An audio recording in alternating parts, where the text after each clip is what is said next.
Welcome to GAAP Advisors channel. This video discusses an example of non-compliance with Ind AS 115. A review of Ind AS financial statements takes 16 to 24 hours. It is a humble request that if you find this video useful, please contribute your desired amount by scanning the QR code given in this slide.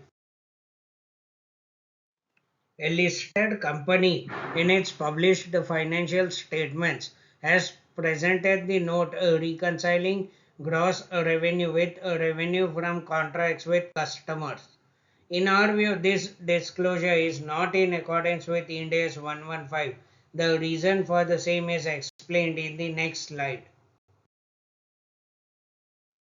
Para 126AA of Ind AS 115 requires an entity to reconcile the amount of revenue recognized in the statement of profit and loss with the contracted price, showing separately each of the adjustments made to the contract price, for example on account of discounts, rebates, refunds, incentives, etc., specifying nature and amount of each such adjustment separately.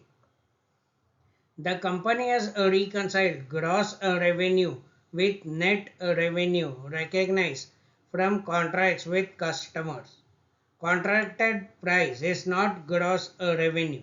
The concept of gross and net comes in case of principal and agent relationships.